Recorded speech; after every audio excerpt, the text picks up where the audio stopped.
아휴, 지독한 노인네. 이 망가진 걸 버리지도 않았네. 그 순간 순례의 머릿속에 알 하나 빠진 안경을 쓰고 있던 아버지의 모습이 스쳐 지나갑니다. 순례의 손이 떨립니다. 반쪽짜리 안경을 쓰고 나타난 아버지. 그리고 그날 고쳐놓은 순례의 운동화. 어린 순례는 몰랐습니다.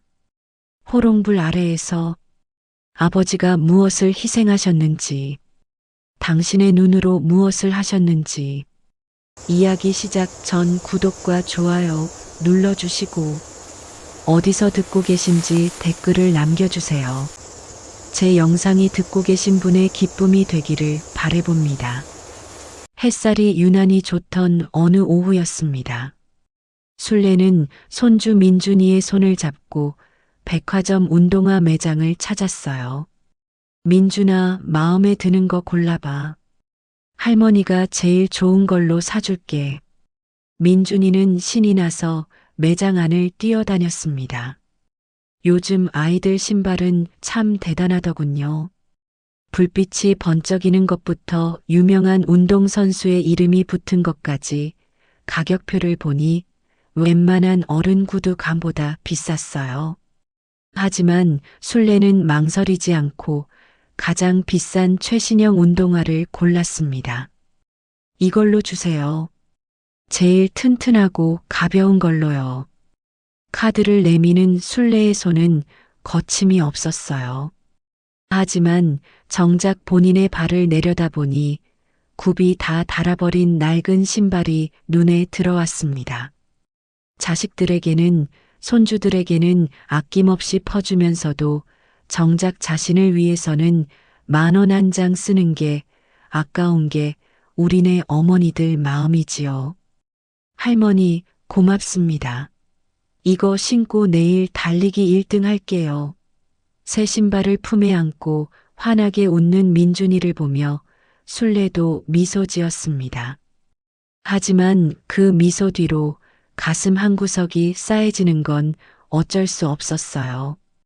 이렇게 쉬운 것을, 그땐 왜 그렇게 어려웠을까? 번쩍이는 백화점 조명 아래 서 있자니 문득 흔들거리는 호롱불 아래서 보았던 아버지의 굽은 등이 떠올랐습니다. 새 운동화의 가죽 냄새가 코끝을 스칠 때마다 이상하게도 50년 전 그 비린내 나던 산동네의 먼지 냄새가 함께 느껴졌어요. 그날 아버지가 사주지 못했던 그 운동화가 순례의 가슴 속에는 여전히 씻기지 않은 얼룩처럼 남아 있었던 것입니다. 하지만 순례는 고개를 저으며 그 생각을 떨쳐냈어요. 이제 와서 뭐, 다 지난 일인데. 손주의 손을 잡고 백화점을 나서는 순례의 발걸음은 가벼워 보였지만 마음 한구석에는 여전히 무거운 무언가가 가라앉아 있었습니다. 그리고 사흘 뒤, 49제가 끝난 지 사흘째 되던 날이었습니다. 순례는 아파트 안방 한구석에 쌓인 아버지의 유품 상자를 마주하고 있었어요. 80년을 넘게 살아온 사람의 흔적치고는 초라할 만큼 작은 박스 3개. 자식들은 할아버지가 아무것도 안 남기셨네라며 실망한 듯 돌아갔지만 순례는 묘하게 안도했습니다. 정리할 게 적으면 마음도 덜 복잡할 테니까요. 빨리 끝내자. 순례는 차가운 표정으로 첫 번째 상자를 열었어요. 낡은 셔츠 몇 벌, 때 묻은 수건, 플라스틱 빗, 모두 버릴 것들 뿐이었죠. 두 번째 상자도 별반 다르지 않았습니다. 그러다 세 번째 상자 밑바닥, 묵직한 무언가가 손끝에 닿았어요. 검은색 안경집이었습니다. 이런 걸 왜 보관하셨대? 순례는 무심히 안경집을 열었어요. 그 순간 눈살이 찌푸려졌습니다. 안경집 안에는 낡은 안경 하나가 들어 있었어요. 아니, 정확히 말하면 반쪽짜리 안경이었습니다. 투명한 렌즈가 한쪽에만 끼워져 있고 다른 한쪽은 텅 비어 있었어요. 금속 테두리만 덩그러니 남은 채로요. 이게 뭐야? 술래는 안경을 들어 햇빛에 비춰봤습니다. 남은 렌즈 하나가 방안 풍경을 일그러뜨리며 굴절시켰어요. 빈 구멍 너머로는 먼지가 날리는 창밖이 그대로 보였습니다. 기괴했어요. 아니, 기괴하다기보다는 쓸쓸했습니다. 왜 아버지는 이걸 버리지도 않고 50년 넘게 안경집에 곱게 넣어 보관했을까요? 이미 쓸모 없어진 물건을, 반쪽짜리가 되어버린 물건을요.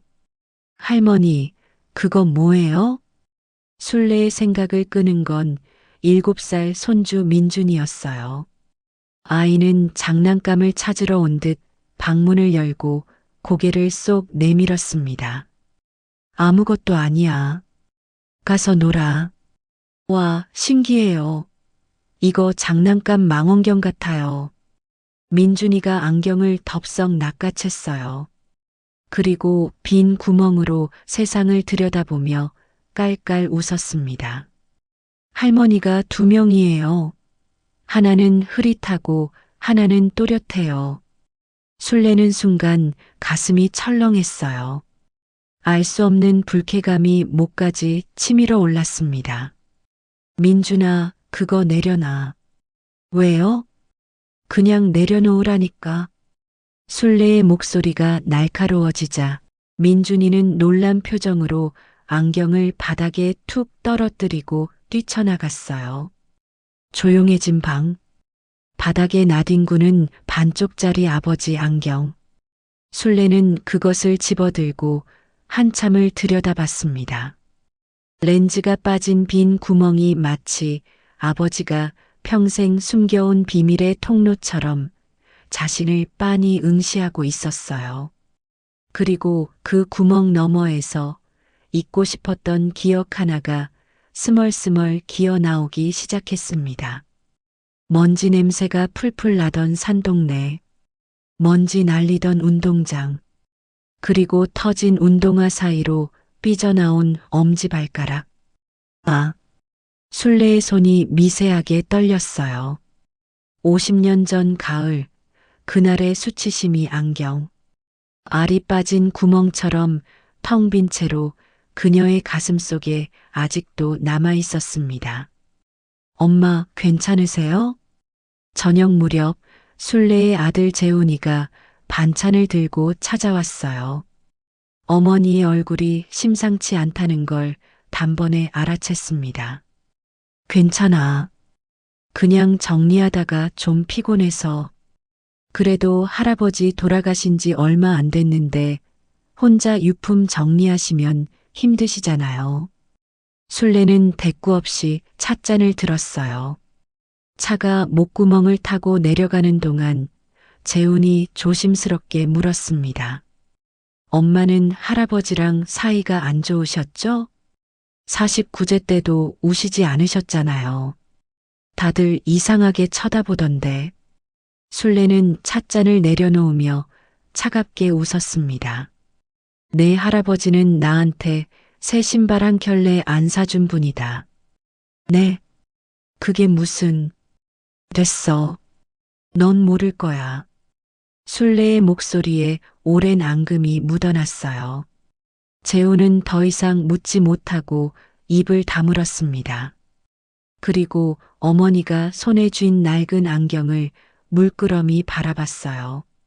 그건 할아버지 거예요? 응. 렌즈가 한쪽밖에 없네요. 그러게. 이걸 왜 안 버리고. 술래는 안경을 탁자 위에 던지듯 내려놨습니다. 그 소리가 유난히 크게 울렸어요.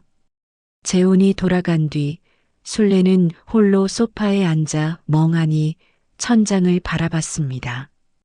다음 날 아침, 안경은 여전히 탁자 위에 놓여 있었고 렌즈 하나가 거실 조명을 받아 기이하게 반짝였어요. 그리고 그 빛을 따라 50년 전 그날이 선명하게 되살아났습니다. 1972년 가을 국민학교 운동장. 자, 달리기 연습 한 번 더. 체육 선생님의 호각 소리에 아이들이 운동장에 줄을 섰어요. 일주일 뒤면 운동회. 달리기 대표로 뽑힌 12살 술래는 긴장한 얼굴로 출발선에 섰습니다. 출발.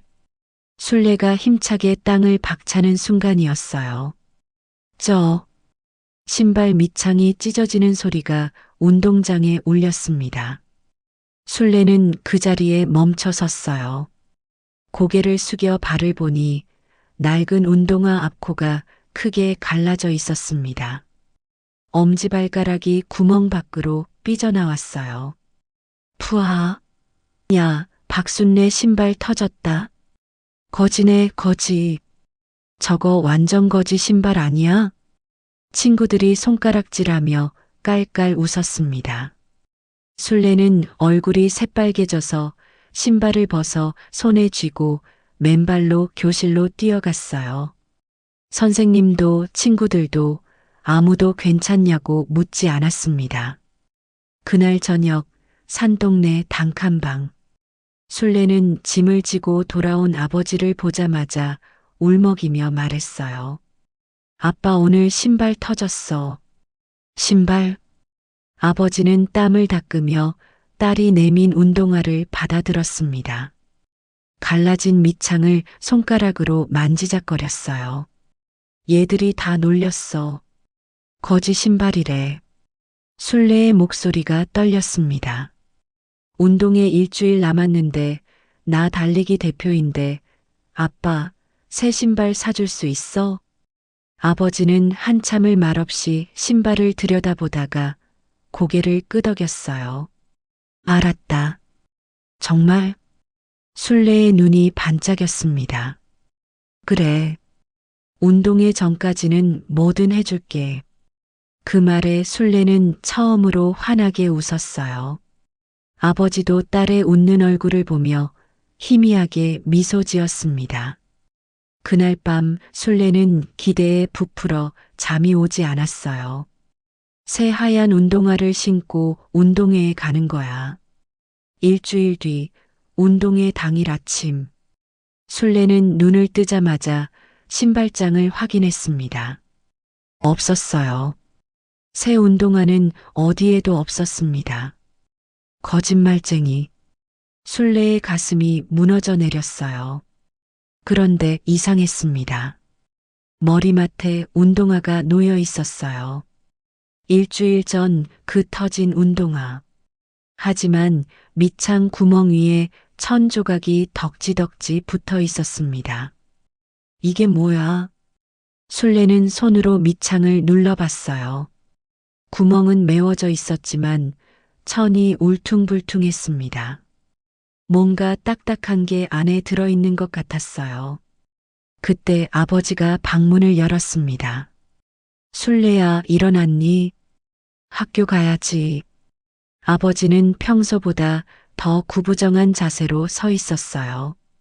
그리고 코끝에 걸친 안경이 이상했습니다. 비스듬했어요. 한쪽 렌즈만 있어서 안경이 기울어져 있었습니다. 아빠, 안경이 왜 그래? 응? 아, 이거 어제 떨어뜨려서 렌즈 하나 깨졌어. 아버지는 허허 웃으며 안경을 고쳤었지만 여전히 균형이 맞지 않았어요.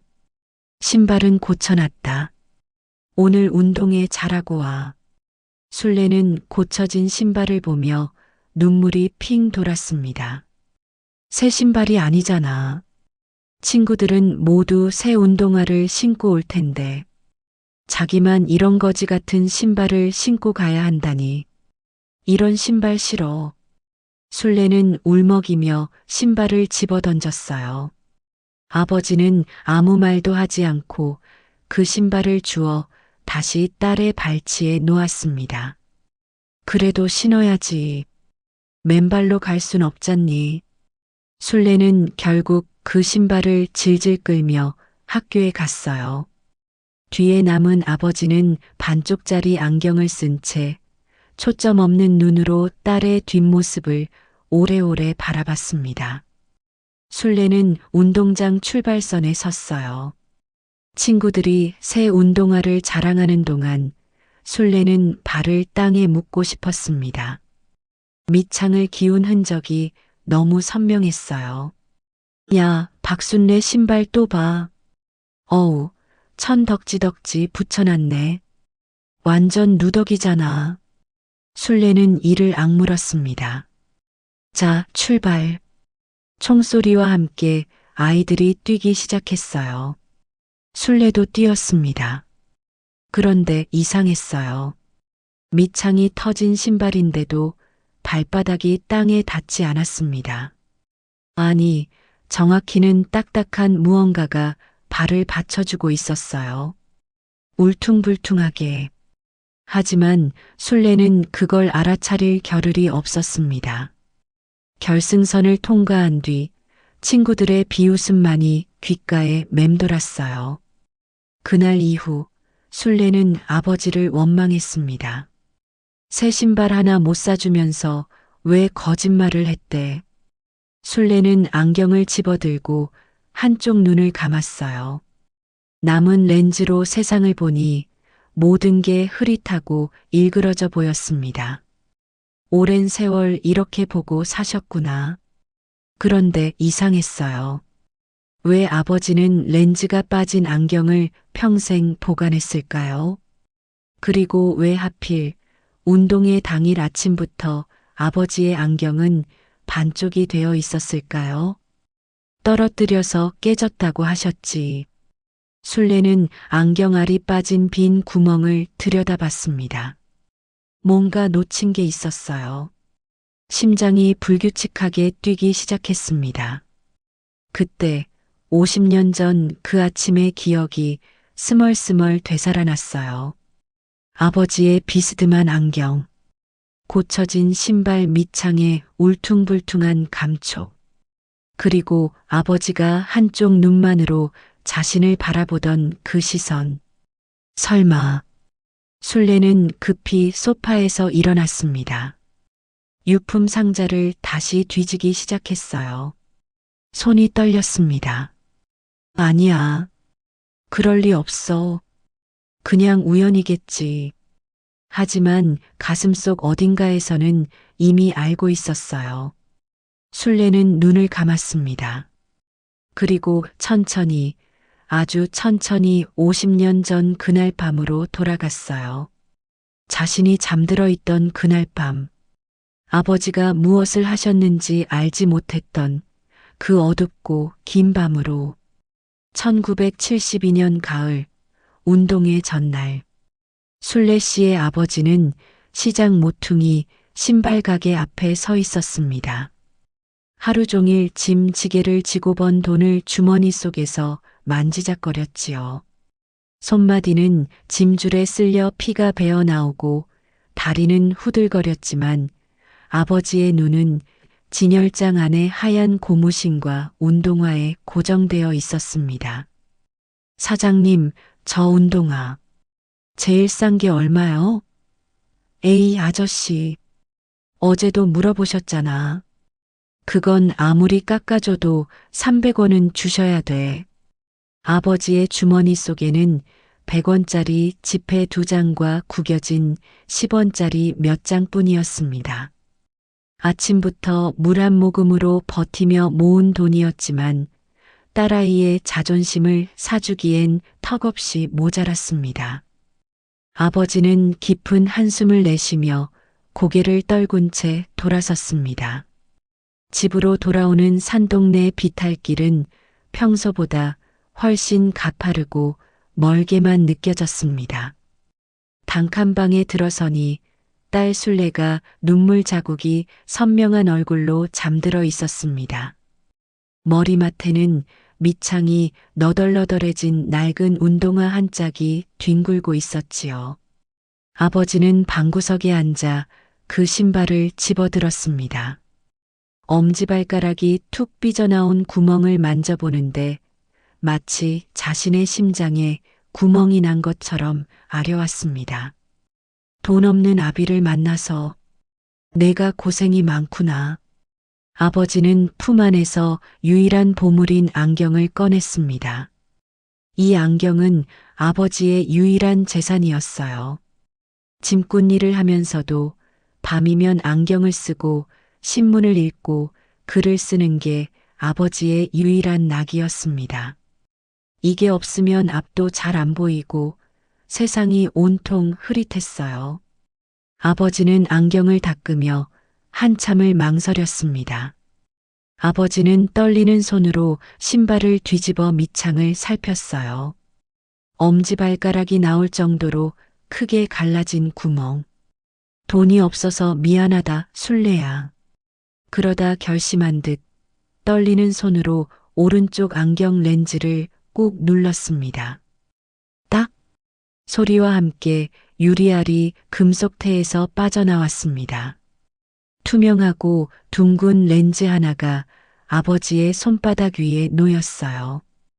호롱불빛이 렌즈를 통과하며 일그러진 그림자를 벽에 드리웠습니다. 아버지는 렌즈를 신발 밑창 구멍에 대봤어요. 크기가 거의 딱 맞았습니다. 이걸로 받쳐주면 되겠구나. 아버지는 낡은 헝겊을 찢어 렌즈를 감쌌어요. 그리고 신발 밑창 구멍 안쪽에 조심스럽게 끼워 넣었습니다. 딸의 발바닥이 땅에 닿지 않도록, 유리알이 발을 받쳐주도록. 아파하면 안 되는데. 아버지는 헝겊을 여러 겹 더 덧댔습니다. 거친 손마디가 작은 신발 안을 더듬으며 꼼꼼하게 렌즈를 고정했어요. 손가락에서 피가 났습니다. 바늘에 찔린 것도 모른 채 아버지는 계속해서 천을 꿰맸어요. 한 땀, 한 땀. 호롱불이 흔들릴 때마다 아버지의 그림자도 함께 흔들렸습니다. 1시간이 지나고 2시간이 지났어요. 아버지는 마침내 신발을 뒤집어 밑창을 눌러봤습니다. 렌즈가 단단히 고정되어 있었어요. 이제 순례가 뛰어도 발바닥이 땅에 닿지 않을 것입니다. 이걸로 1등 하렴. 아버지는 완성된 신발을 딸의 머리맡에 조심스럽게 놓았어요. 그리고 다시 코끝에 안경을 걸쳤습니다. 한쪽 렌즈만 남은 안경. 세상이 반쪽만 보였어요. 왼쪽 눈으로는 선명하게, 오른쪽 눈으로는 흐릿하게. 아버지는 고개를 갸우뚱하며 균형을 잡으려 했지만 안경은 계속 한쪽으로 기울었습니다. 익숙해지겠지. 아버지는 호롱불을 끄고 자리에 누웠어요. 천장이 반쪽만 보였습니다. 딸의 얼굴도 반쪽만 보였어요. 하지만 괜찮았습니다. 내일 아침 순례가 고쳐진 신발을 신고 환하게 웃는 모습을 보면 그걸로 충분했어요. 순례는 안경을 손에 쥔 채 얼어붙었어요. 설마 내 운동화. 아버지. 이제야 알 것 같았습니다. 왜 아버지의 안경이 그날 아침 비스듬했는지, 왜 밑창에 딱딱한 무언가가 들어 있었는지, 왜 아버지는 오랜 세월 반쪽짜리 안경으로 세상을 보셨는지. 설마 정말로. 순례는 황급히 유품 상자를 뒤지기 시작했습니다. 뭔가 더 있을 것 같았어요. 아버지가 숨겨둔 무언가가 분명히 더 있을 것 같았습니다. 그리고 상자 맨 밑바닥, 누렇게 변한 종이 뭉치 하나를 발견했어요. 일기장이었습니다. 손이 떨려 제대로 펼쳐지지도 않았어요. 순례는 떨리는 손으로 일기장을 펼쳤습니다. 누렇게 바랜 첫 페이지에 서툰 글씨가 적혀 있었어요. 1972년 10월 14일. 내일이 순례 운동회다. 신발을 사주기로 약속했는데 돈이 없다. 어떻게 해야 하나? 순례의 가슴이 철렁 내려앉았습니다. 1972년 10월 15일 순례 운동회 날 신발에 내 안경알을 넣어줬다. 딸아이가 좋아할 줄 알았는데 화를 냈다. 새 신발을 원했나 보다. 미안하다. 하지만 이 아비는 이것밖에 해줄 수 없구나. 아, 순례의 입에서 신음이 새어나왔어요. 1972년 10월 16일 한쪽 눈으로 보니 세상이 반쪽이다. 계단을 잘못 디뎠다. 짐을 들고 가다가 벽에 부딪혔다. 하지만 순례만 잘 크면 된다. 내 눈 같은 건 별거 아니지. 순례는 일기장을 읽으며 50년 전 그날 이후의 풍경들을 떠올렸습니다. 1972년 가을, 운동회가 끝난 다음 날, 순례는 학교에서 돌아오자마자 그 운동화를 현관에 내동댕이 쳤어요. 다신 안 신어. 친구들의 비웃음이 아직도 귓가에 맴돌았습니다. 아버지는 방 안에서 신문을 보고 있었어요. 아니, 정확히는 보려고 애쓰고 있었습니다. 안경이 비스듬하게 기울어진 채로요. 아빠, 나 배고파? 순례는 퉁명스럽게 말했어요. 아버지는 고개를 들었는데 그 모습이 이상했습니다. 한쪽 눈을 찡그리며 글자를 읽으려 애썼어요. 고개를 이리저리 기울이며 순례 왔니? 잠깐만. 아빠 안경이 왜 그래? 응? 아, 이거 렌즈 하나가 없어서 좀 불편하네. 아버지는 허허 웃으며 안경을 고쳤었지만 여전히 균형이 맞지 않았어요. 새로 사면 되잖아. 그래야지. 돈 좀 모으면.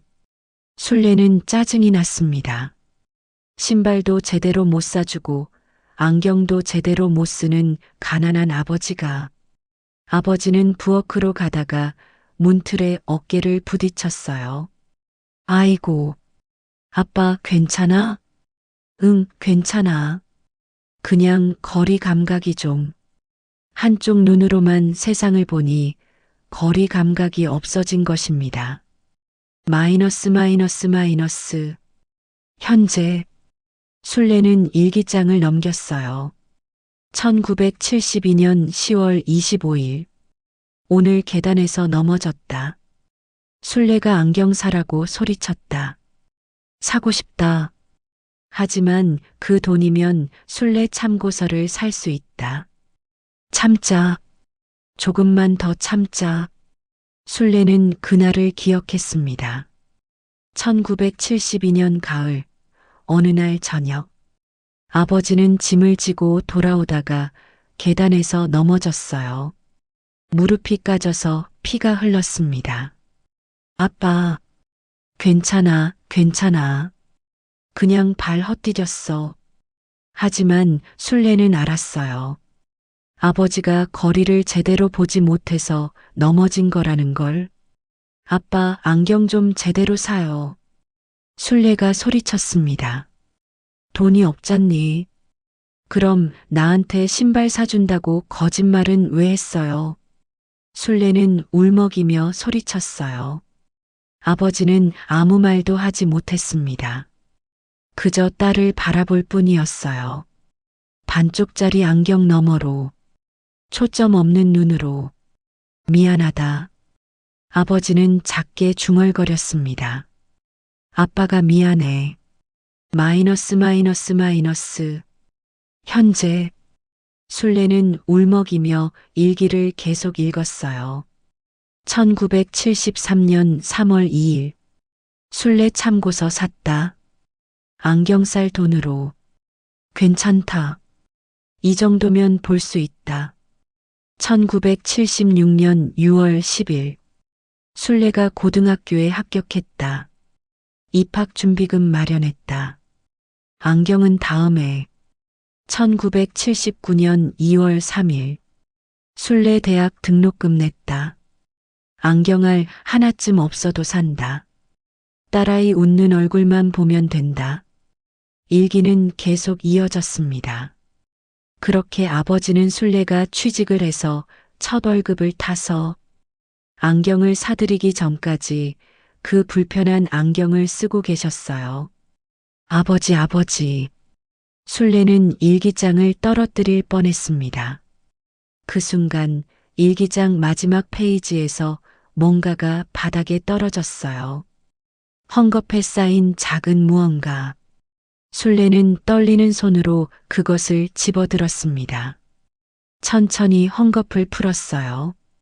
그 안에서 투명하고 둥근 유리알 하나가 나왔습니다. 렌즈였어요. 50년 전 운동화 밑창에 넣어줬던 바로 그 렌즈.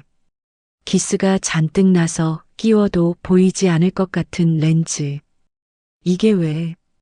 순례는 헝겊을 펼쳤어요.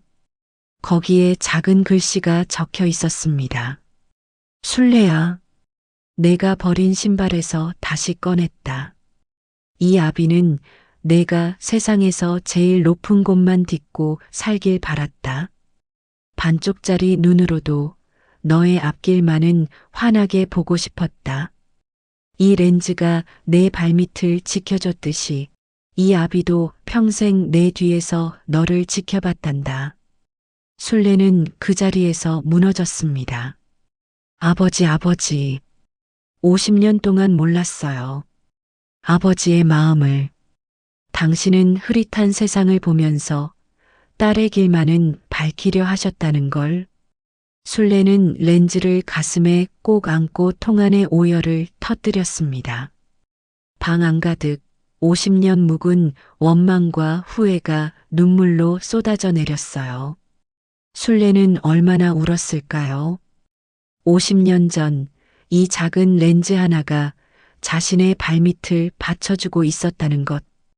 그리고 그 렌즈는 아버지의 눈이었다는 것. 아버지. 순례는 아버지의 반쪽짜리 안경과 렌즈를 눈앞에 들어 올렸어요.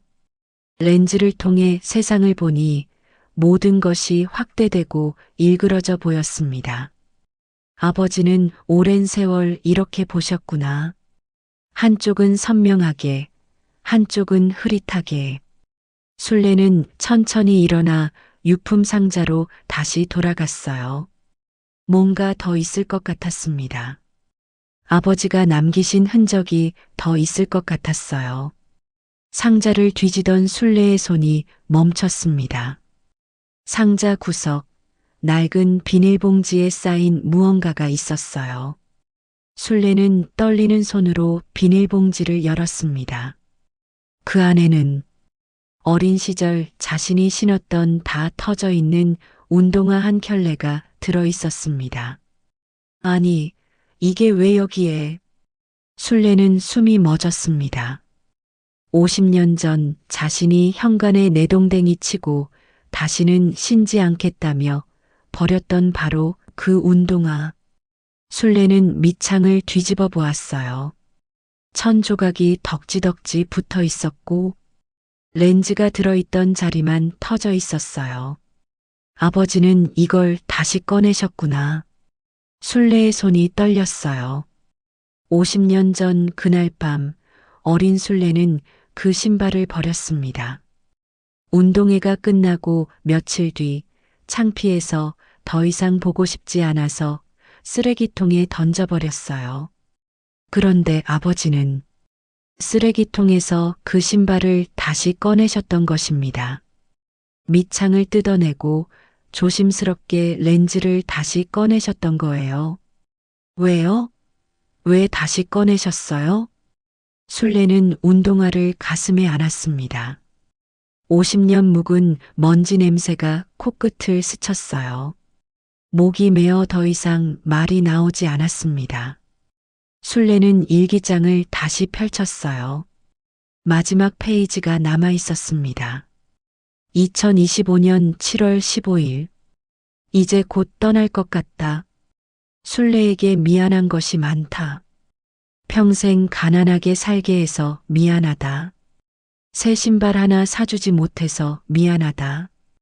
하지만 단 한 번도 후회하지 않았다. 내 눈을 주고 내가 세상을 환하게 걸을 수 있었다면 그것으로 충분하다. 순례야, 너는 이 아비의 자랑이다. 한 알 빠진 안경으로 세상은 흐릿했지만 내 모습만은 누구보다 선명하게 보였단다. 부디 이 렌즈를 보고 이 아비를 기억해다오. 너의 발밑을 지켜준 이 작은 유리알처럼 이 아비도 평생 내 뒤에서 너를 지켜봤다는 것을. 순례는 그 자리에서 소리내어 울었습니다. 아버지, 아버지. 50년 동안 오해했어요. 50년 동안 원망했습니다. 아버지는 아무것도 안 해주신 게 아니었어요. 아버지는 당신의 전부를 주셨던 것입니다. 당신의 눈을, 당신의 세상을. 순례는 렌즈를 가슴에 꼭 안고 통곡했어요. 밤은 깊어갔고 순례의 울음소리만이 방 안을 가득 채웠습니다. 그리고 렌즈 하나가 눈물에 젖어 달빛 아래 조용히 빛났어요. 마치 아버지의 눈처럼, 여전히 딸을 바라보고 있는 것처럼. 다음 날 아침, 순례는 아버지의 안경과 렌즈, 그리고 일기장을 작은 보자기에 싸서 품에 안았어요. 엄마, 어디 가세요? 아들 재훈이가 물었습니다. 응, 잠깐 다녀올게. 혼자요? 제가 모셔다 드릴까요? 아니야. 혼자 가고 싶구나. 순례는 조용히 현관문을 나섰어요. 향한 곳은 아버지가 생전에 좋아하시던 뒷동산 언덕길이었습니다. 아버지는 짐꾼일을 마치고 돌아오면 이 언덕에 앉아 해질녘 풍경을 보곤 하셨어요.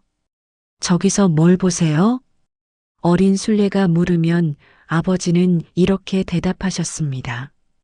순례가 사는 동네를 보고 있지. 그때는 몰랐어요. 아버지가 반쪽짜리 안경으로 무엇을 보셨는지. 마이너스. 순례는 천천히 언덕길을 올랐습니다. 10월의 가을바람이 뺨을 스쳤어요.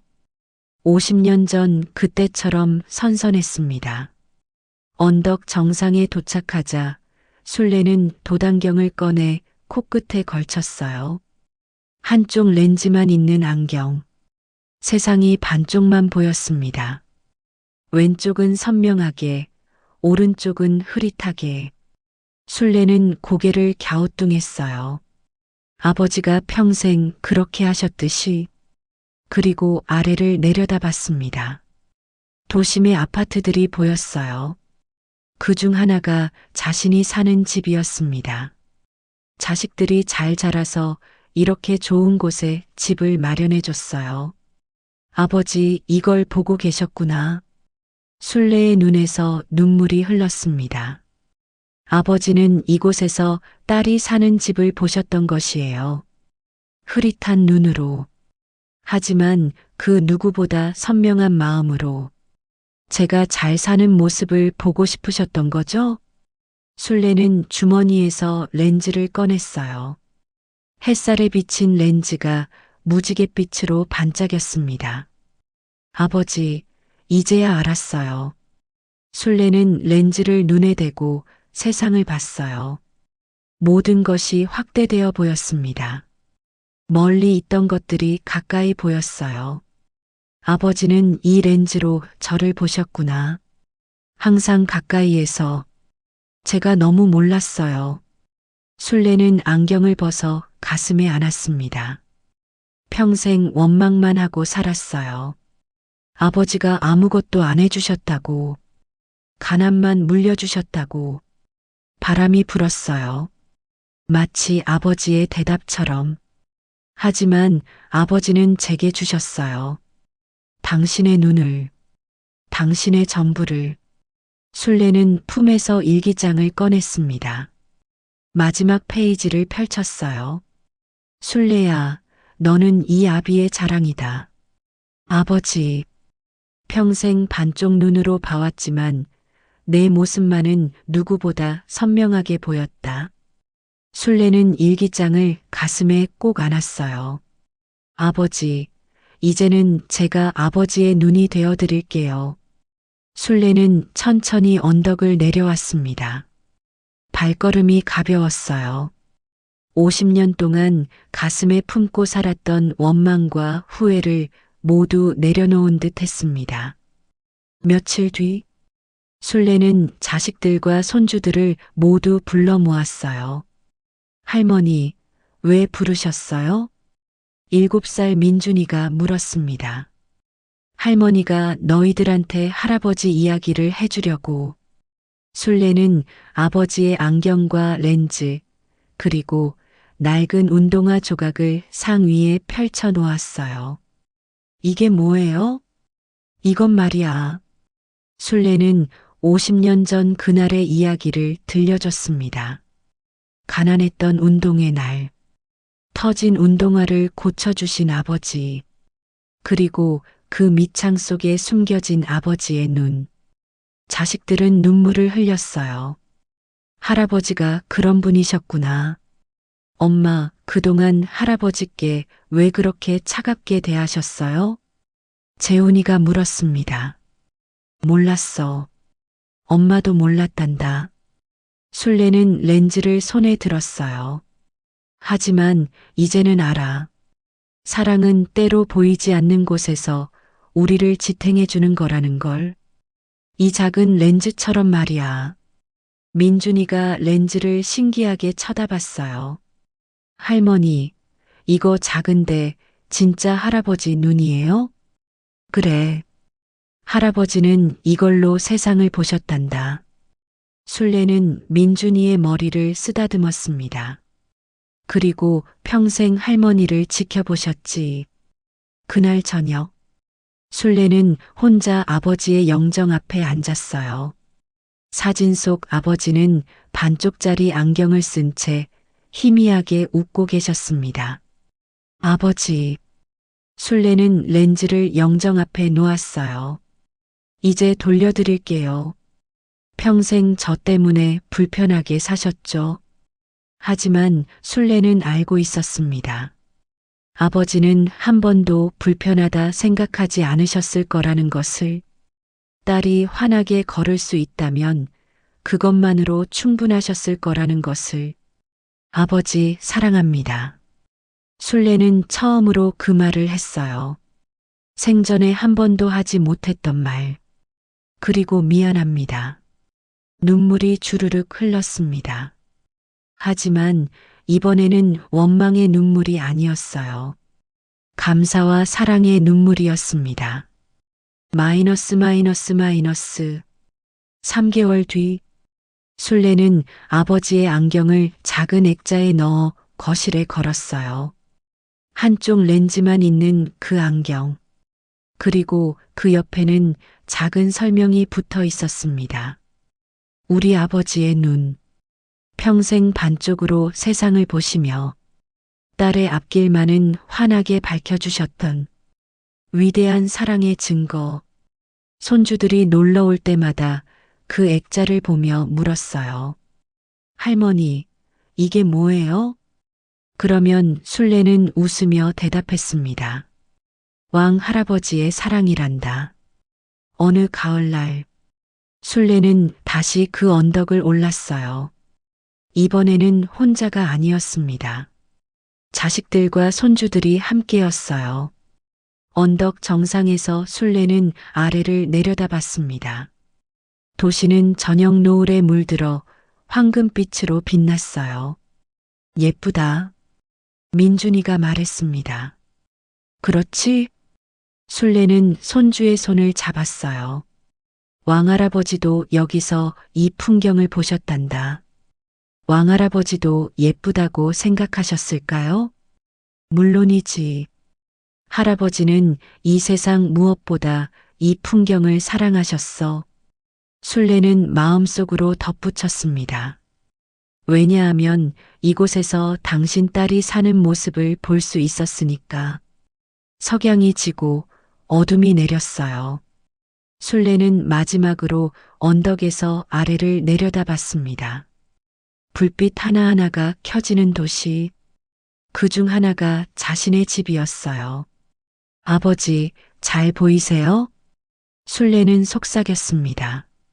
제가 잘 살고 있어요. 아버지 덕분에. 바람이 불었어요. 술래의 머리카락을 쓰다듬듯 마치 아버지의 손길처럼. 아버지, 이제는 제가 아버지의 눈이 되어 드릴게요. 술래는 환하게 웃었습니다. 그리고 천천히 한 걸음 한 걸음 언덕길을 내려갔어요. 발걸음이 그 어느 때보다 가볍고 단단했습니다. 마치 발밑에 단단한 무언가가 받쳐주는 것처럼 50년 전 아버지가 넣어주셨던 그 렌즈처럼. 술래는 이제야 알았어요. 사랑은 보이지 않는 곳에서 우리를 지탱해 준다는 것을, 아버지의 사랑이 평생 자신의 밑창이 되어 주었다는 것을. 석양이 술래의 뒷모습을 비췄습니다.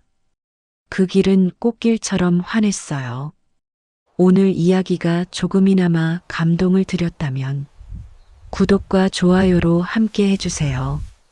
당신의 삶 외롭고 무료한 순간에 조용히 찾아와 힘이 되어드리는 채널이 되겠습니다. 함께 해주셔서 고맙습니다. 봄날 이야기였습니다.